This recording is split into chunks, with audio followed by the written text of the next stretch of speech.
Now I give the floor to the transition president of Burkina Faso, Ibrahim Traore. Please, Traore. Mr. Traore. Comrade, President Vladimir Putin. Comrade, President, African Head of State. Comrade, Head of Delegation. Hello. It is an honor for me this morning to speak here and to pass on the fraternal greetings from the people of the country of honest men.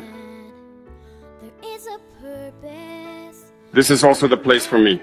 First of all, I want to give thanks to God Almighty, who has allowed us to gather here this morning in good health to talk about the future and the well-being of our peoples. I want to apologize to the elders I might offend with my upcoming words. African identity demands the rights of birth. I must apologize. Comrades, I have a few questions from my generation. No one is a question we ask, but we have no answers. And it turns out that here we can air our dirty laundry because we feel like family. We feel like family in the sense that Russia is also a family for Africa. It's a family because we share the same history. Russia made enormous sacrifices to free the world from Nazism during World War II. The African peoples, our grandfathers, were also forcibly deported to help Europe get rid of Nazism. We share the same history in the sense that we are the forgotten peoples of the world. Whether in history books, documentaries, or films, we tend to overlook the significant role that Russia and Africa played. Right now we are here to talk about the future of our peoples, of what will happen tomorrow, of this free world we aspire to, a world without interference in our internal affairs. We have the same perspectives, and I hope this summit will be an opportunity. So, to be able to build very good relationships for a better future for our peoples. The questions that my generation is asking are the following. If I can sum it up, it's not understanding how Africa, with so many riches beneath our soil, with a generous nature, of water, with abundant sunshine, Africa is today the poorest continent. Africa is a hungry continent. And how is it that our heads of state are traveling the world begging? Here are some questions we are asking ourselves and for which we still have no answers. We have the opportunity to weave new relationships. And I hope that these relationships can be the best to provide a better future for our people. My generation also asked me to say that because of this poverty, they are forced to cross the ocean to try to reach Europe. They are dying in the ocean. But soon, they won't go across because they will come in front of our palaces to seek their daily bread.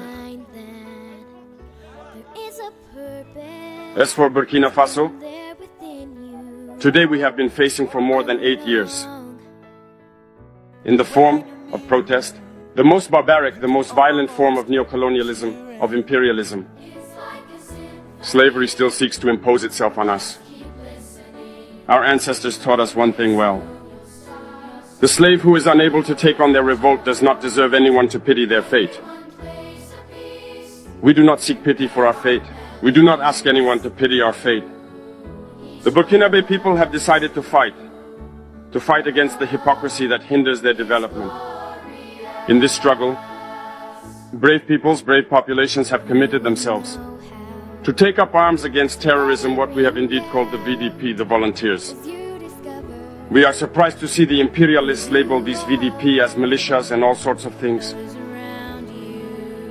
It's disappointing, because in Europe, when people take up arms to defend their homeland, they are called patriots.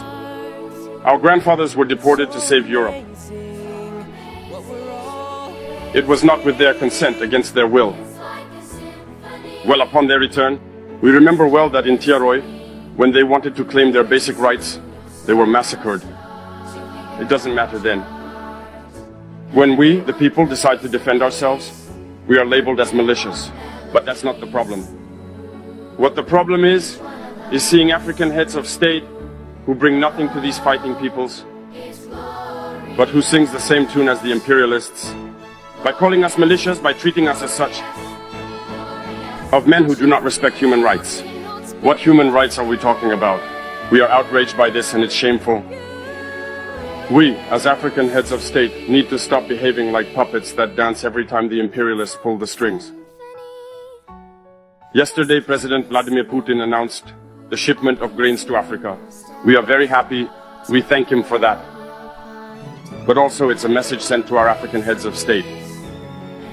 Because at the next forum, we won't have to come here without having ensured, for those who are not familiar with the war, the food self-sufficiency of our peoples, we need to learn from the experiences of those who have already achieved this in Africa, to build good relationships here, and to forge better ties with the Russian Federation in order to meet the needs of our populations.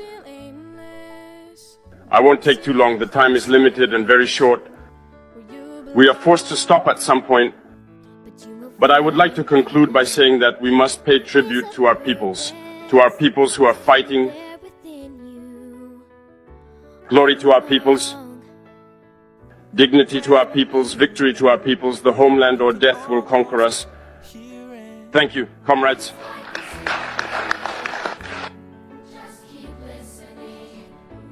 I would like to express my heartfelt gratitude to you, Jean-Pierre, for your invaluable support and assistance.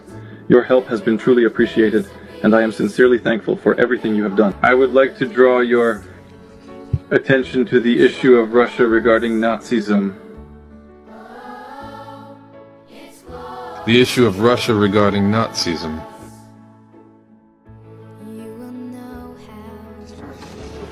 In the interests of the whole world to free people of Nazism, the struggle against apartheid and colonialism is not fought solely in the interests of Africa.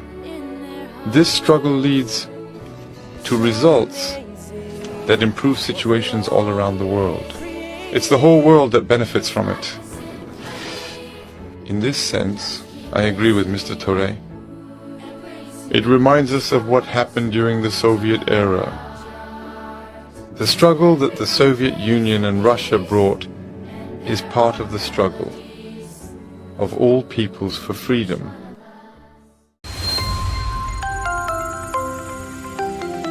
Nanisarpong Studio.